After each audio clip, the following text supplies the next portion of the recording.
tal vez uno de los medios que logró mayor trascendencia por haber sido el primero televisión por cable en el país. Bueno, hay una discusión que es Mar del Plata, pero los datos que uno tiene fue el primero en el país.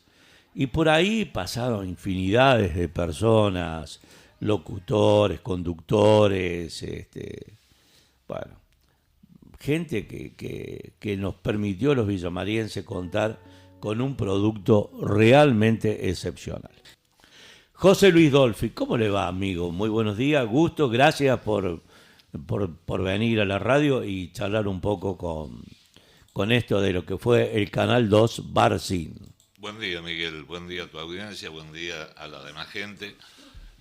Bueno, eran varias las veces que me habías invitado y yo no había podido asistir, de modo que estoy empezando a saldar la deuda.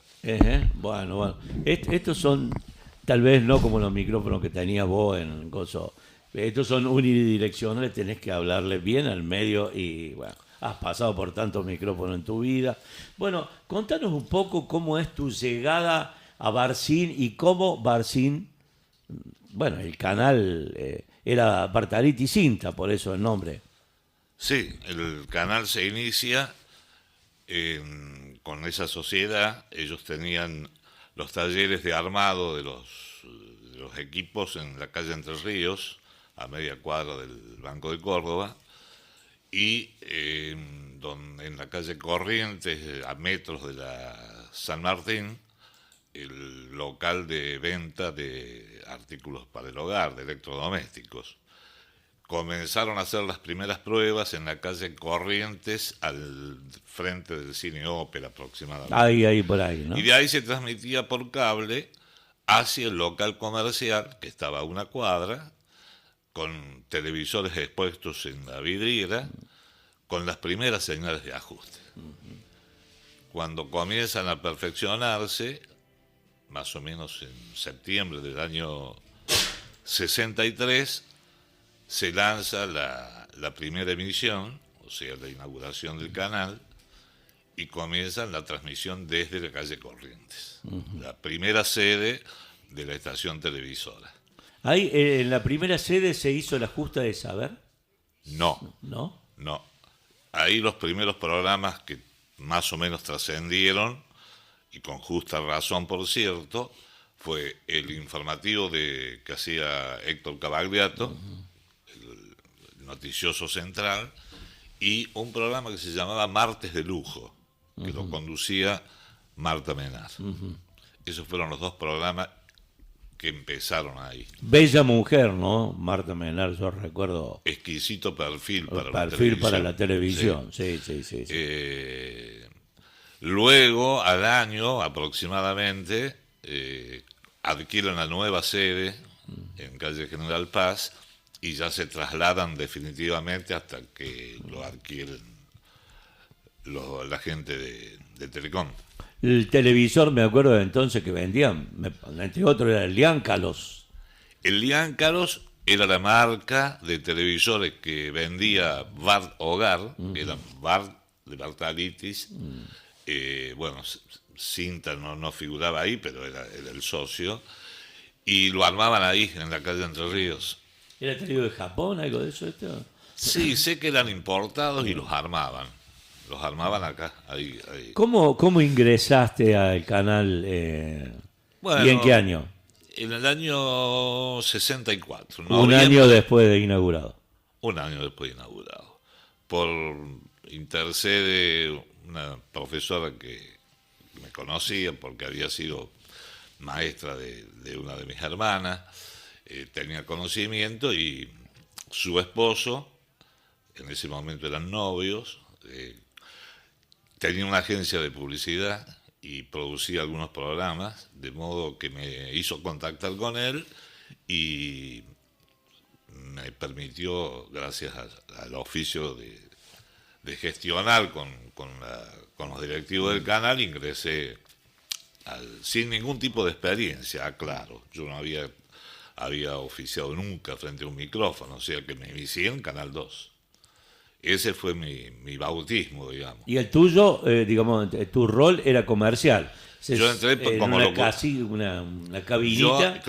Yo me ingresé como locutor de cabina. Y mi compañero era Héctor Duto, que muchos lo recordarán, Sí. la voz oficial de Silter, y Susana Maldonado. Ajá. Ellos Susana. dos, en principio, fueron los que con los que yo empecé a aprender los primeros palotes. Bueno, Susana no, después empezó a conducir programas, todo esto, ¿no? Claro, a posteriori comienza a hacer apariciones en cámara y bueno, ya se constituye en casi una directiva del canal, digamos. ¿Recordás alguno de los nombres que estaban en el canal por entonces? Sí, en la parte de técnica con la que yo más tenía afinidad, porque al estar en cabina estaba más en contacto con ellos. El jefe de personal era Roberto Camps, Camps. hermano de quien era juez en ese tiempo, Lalo Salcedo, Oscar Acevedo, bueno, el Mario Carraro, Adrián Carraro. ¿Ferradán estaba ahí también? No, No, después no, entró. en ese tiempo no. No, en ese tiempo no. Bueno, Luis Alberto Miñola, el Rolo Gessi, Omar Mané, Mirá que Tomás Costa. Claro, mira vos. Fíjate Y las voces que Tomás tenía. Costa había armado una sociedad para una agencia de publicidad que se llamaba Macos Publicidad o Macos Propaganda. Tenía la sede en la calle 9 de Julio, a metros de Corrientes, y era la de Mané y Costa, y hacían un programa al mediodía del domingo. Cobró notoriedad porque hay que ubicarse, con lo que voy a decir, hay que ubicarse en aquella época. Uno de los anunciantes era una casa de fábrica de pastas que todavía está, y la publicidad, en uno de los cortes aparecía este señor Costa comiendo tallarines en vivo, porque no había forma de filmar ni grabar, era todo en vivo. Todo en vivo. Todo en vivo y en directo. Y bueno, y comía con tan frugalidad que tomó notoriedad esa publicidad y bueno, ha quedado tanto en mí como en otros de aquella época, en el recuerdo, aparecía en cámara comiendo los tallarines de la Tenía una voz fenomenal, ¿no? Sí. Una voz fenomenal, Sí. tenía. Sí. Y programas en vivo, ¿cuántos tenía? Bueno, la programación del canal se iniciaba con un documental, generalmente de 15 minutos, y después venía un espacio que podía variar de 15 a 30 minutos dedicado a cada una de las escuelas de Villa María. Mira vos. El Rivadavia, las Rosarinas, la otra, había otra escuela, había una escuela de cocina, una escuela de artes, que funcionaba al lado de la policía, que fue donde había sido anteriormente una cárcel de mujeres. ¿Ahí? Ahí. Ajá, no sabía. Al lado de tribunales. Ahí funcionó una escuela para... enseñaban cocina, bordado, en fin, costura. También tenían asignado un espacio para que pudieran poner en conocimiento de la gente toda la actividad que desarrollaban. Y luego ya venían los programas enlatados, digamos. Dibujos animados, series, Mi Amiga Flica, que es combate. Recuerdo que todos los días sorteaba la cruz, Bueno, unos pero cajones. eso corresponde a una historia un poco posterior. Cuando sale el canal, no se pagaba cuota. Se pagaba un derecho de inscripción, de conexión, y con eso quedabas ya habilitado para recibir la señal y ver todos los programas. Pero claro, la situación económica con el correr de los años o de los meses, llegó un momento que se planchó las conexiones y empezó a verse los problemas en los números. No daban, no cerraban. Habrán hecho un estudio en eso no llegué a conocer la intimidad del análisis que he efectuado, pero implantaron la cuota, la famosa cuota. Pero fue creciendo. La primera cuota, manejemos números al azar, los primeros 3 meses a partir del cobro, 200 pesos, los segundos 3 meses, 500, hasta establecer una cifra ya fija. Pero, para hacerlo más potable al proyecto, instrumentaron una serie de sorteos donde había 2 por día, donde en uno se sorteaban cajones de gaseosa, 2 cajones de gaseosa tamaño familiar. Cruz era, ¿no? La Cruz. No sí. quería decir la marca, No, pero no, bueno, pero no hay problema. está bien, no. Cruz. Y vinos. Lucchesi, de otra no, vino Galesi, las Pircas. las Pircas. Y no recuerdo si cada trimestre, sí, por trimestre había un sorteo excepcional, un sorteo extraordinario, y me acuerdo que había lavarropa, un juego de cubiertos Platalapa, que en ese momento era lo máximo en ese rubro, y de esa forma la gente fue aceptándolo, pagar la cuota mensual. Digo, hay tantos recuerdos acunados porque ¿cuántos años tuvo Canal 2 como Canal 2 Barcín? Y desde el 63, y ya después yo no tuve más, pero calculo cuando 75, sí, 75, 76 creo. No sé si tuvo, ya no recuerdo en qué fecha se transfirieron los fondos de la sociedad. José, ¿y vos pasaste después del noticiero? Es decir, uno de los noticieros lo tenía Héctor. Cuando se está, bueno, ¿cómo nace el canal? ¿De dónde se fondea? Porque ese era el otro problema. El canal, la gente tenía cierto capital para comprar el cable y demás insumos, pero llegó un momento que se agotó.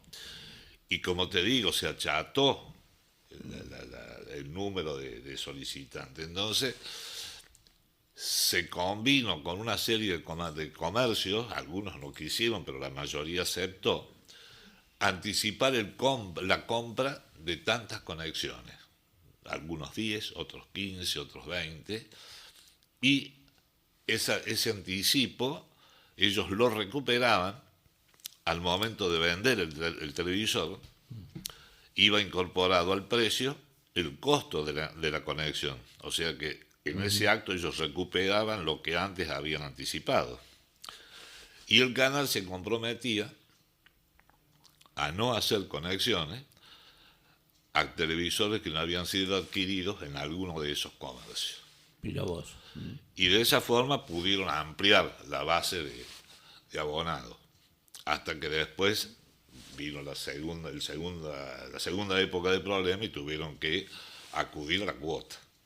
Claro, yo si no recuerdo mal, creo que cuando Canal 2 después pasa a otras manos, tenía como 12.000 abonados en la ciudad. Y aquí, en la época en que, porque cuando yo estaba yo era empleado en una empresa privada, ajena al canal, o sea, tenía 2 trabajos.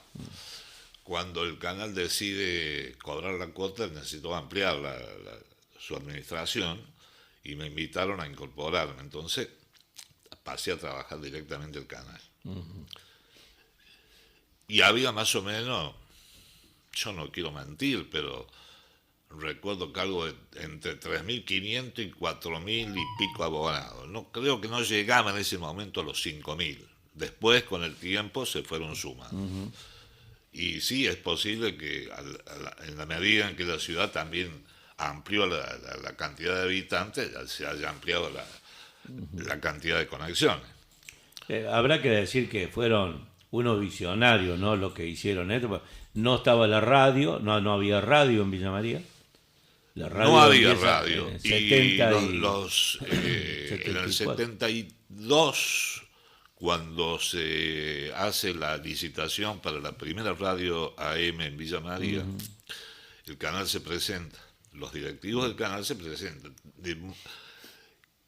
Ellos se anticipan con la esperanza de obtener la licencia y hacen unas modificaciones, unas ampliaciones dentro del canal para poder contener todo lo que era el complejo radial, que después no se dio porque lo ganó otro grupo. Pero ellos se habían presentado. El sueño de ellos era tener el canal y la radio. Digo, ¿cuánta imaginación había para hacer las producciones? Porque era todo a mano, todo a pecho, a pulmón. Lo que pasa es que había mucha gente que había estado, que venía ligada a la cinematografía. Eduardo Engaramo venía de una familia que había tenido cine en Hernando. Él después lo tuvo acá. Se conocía mucho, le interesaba, le gustaba.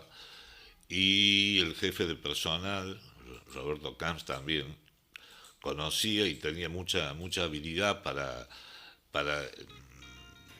poner el estudio de modo tal que pareciera, cuando salía al aire, ya fundida todas las imágenes, parecía que estabas cantando en París cuando presentaba un cantante. Y no había hecho más que modificar un slide, que en ese tiempo era el positivo de las placas, y aparecía, me acuerdo uno de ellos, que siempre lo hacía muy bien, Piero Musi. Y aparecía cantando y parecía que estaba cantando debajo del Arco de París.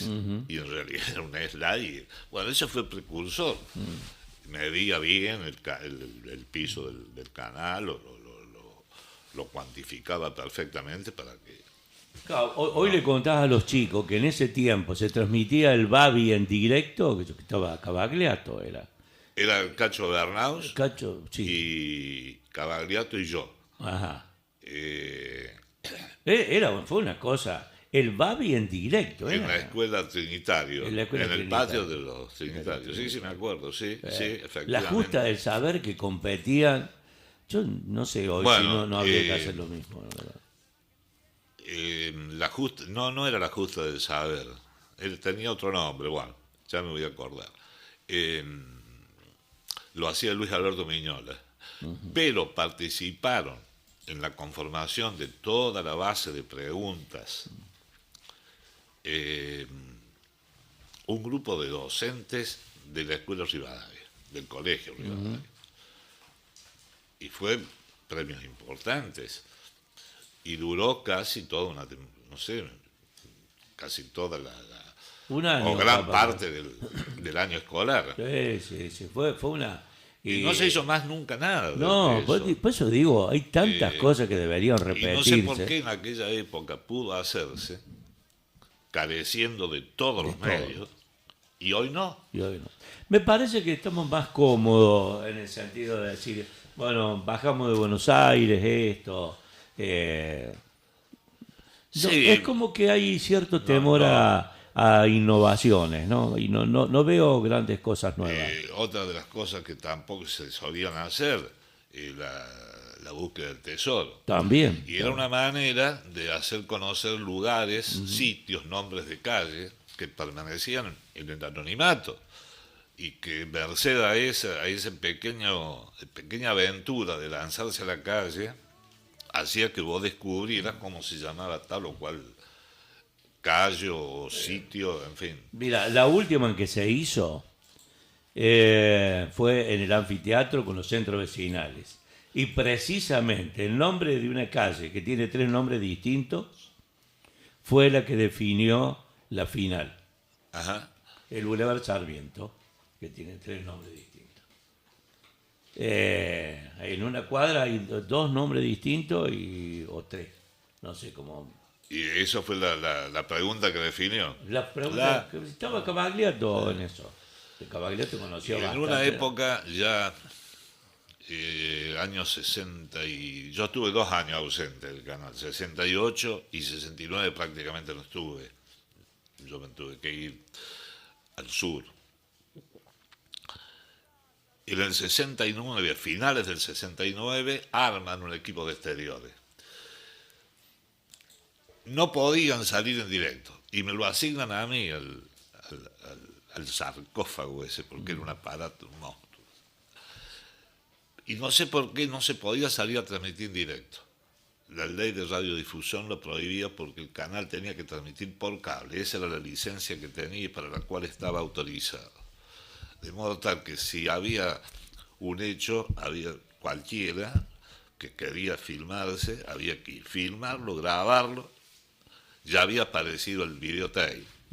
Ya no se usaba más pero no podían salir en directo.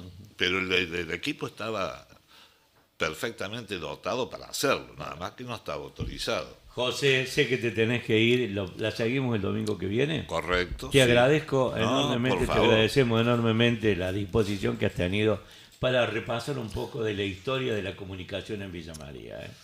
Perfecto. Muchas gracias. No, agradecido soy yo por la invitación y les auguro el mejor de los éxitos para ustedes. Esperemos, José Luis. Muchas gracias. Buen día. Bueno, Gracias. José Luis Dolfi, una parte viviente de la historia del canal de Villa María.